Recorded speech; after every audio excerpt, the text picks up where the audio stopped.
What is the number one reason responsible for all ritual failures? Watch this video to find out. In this video, I will tell you, first of all, what is the reason, then who is responsible, and finally, I'll tell you what to do about it. So stick around until then.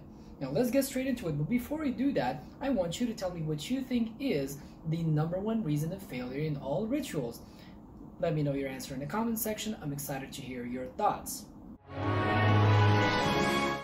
Now, many of my private students who come to me are looking for more success in their practice, and they come from all paths and traditions. And one of their questions and the remarks that I see come over and over again is they tell me, Retta, I did everything. I followed all the steps from A to Z, all the instructions. I gathered all the materials. I did it at the right time. I had all the implements, and still it didn't work. But it's one thing that sometimes you don't find success with an operation, but it becomes sad when it happens over and over again. So people, they start to doubt themselves, and they start to doubt the knowledge or their practice or whatever. And it just ends up in this self-fulfilling prophecy of doubt, right? That everything you're doing, well, in every step that you're taking in that ritual, you're thinking that it's not going to work, and of course ends up not working. So they're wondering, like, these people are finding success. What am I missing? What is wrong with me? Is it me who can't practice magic? Well, let me tell you, it's not you. Now, of course, discouragement and doubt, those are just energies you don't want anywhere near your practice whenever you're performing a ritual. So after I've listened to them, and the way that they describe and that they've tried everything, and they start to think that it's them, I ask them one simple question is, have you dismissed the dwellers? And then they look at me like, what? Huh? What do you mean by the dwellers? I tell them, just that, the dwellers.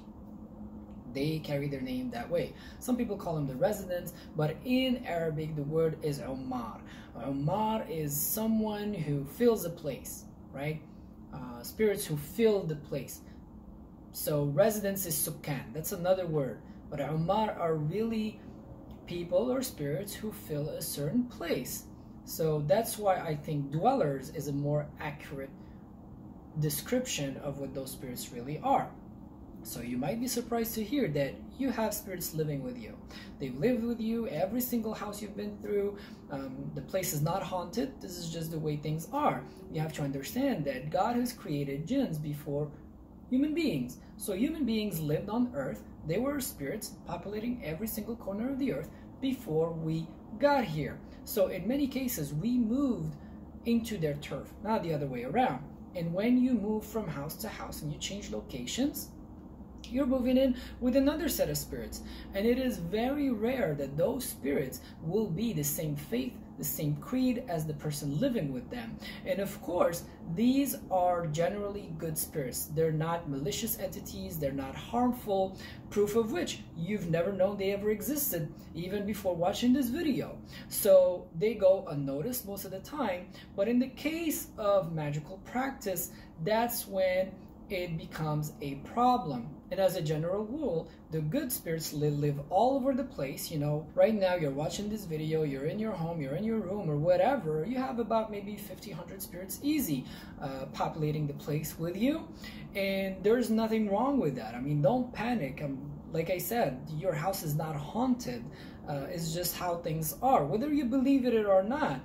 And the good ones, they live all over your apartment, your place, your house, and whatever. And the evil ones, they live in the bathrooms, right? And the most evil ones live in the public washrooms. Those are really dangerous.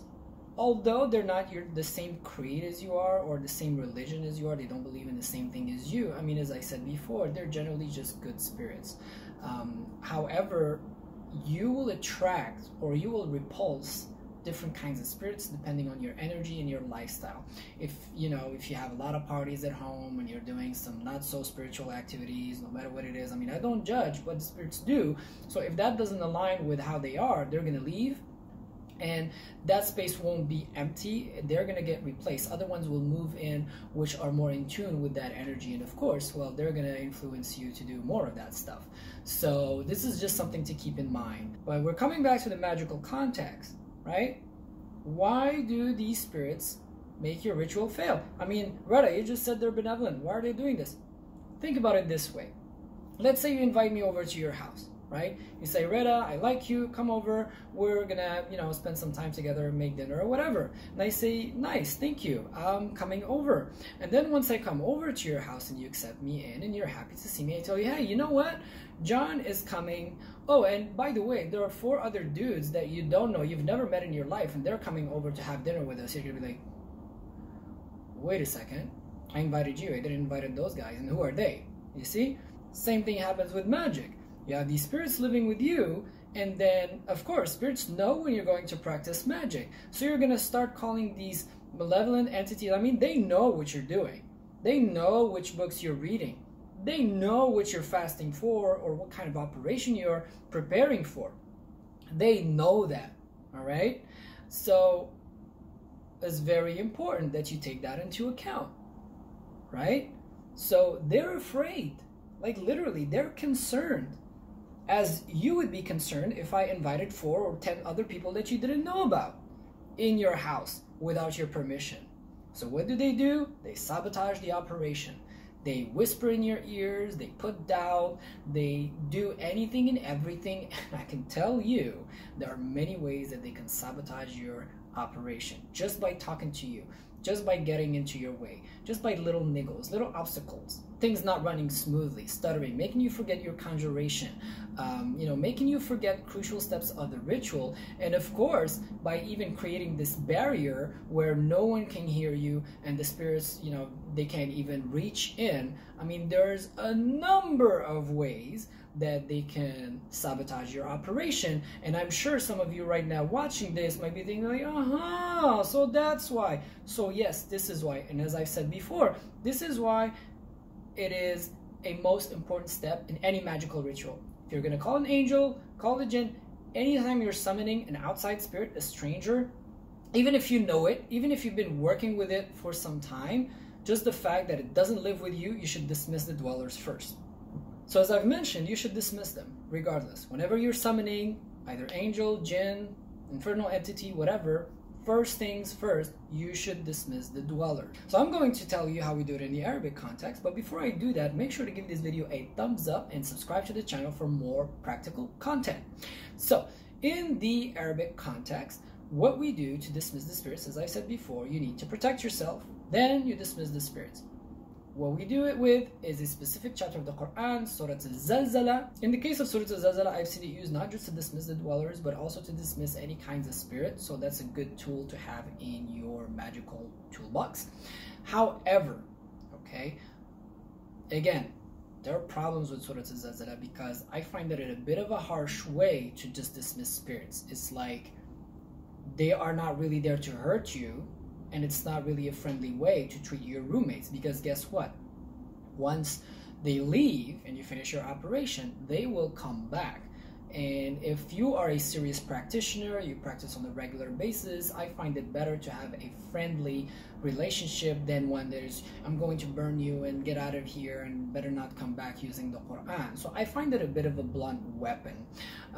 And that's why in many cases, and I think this sentiment is shared by many Muslim occultist authors, they use some type of conjurations. These conjurations usually revolve around their king, whose name is Tarish. And that's what I've done for my students. I've written this conjuration, which, really uses the hierarchy, uses elements of Surah Al-Zalzala, but it also combines them with other elements of the hierarchy, which the jinns appreciate and they really understand. And of course, they think of you in a way that this person has knowledge. They know what they're doing.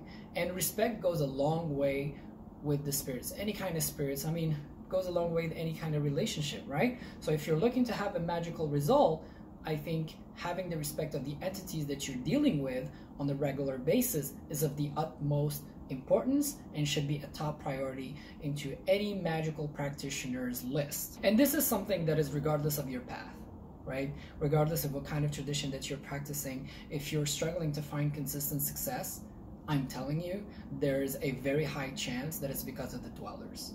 All right, so make sure that you find some kind of way to mitigate that, whatever it is. And if you just want the easiest way, as I've said, you can check out the link in the description and you will find a conjuration there that you can use, and it just works anytime. And you shouldn't, and I repeat, you shouldn't move forward with summoning or conjuring any kind of entity as long as you didn't get this down, because without it, you're really setting yourself up for failure instead of success.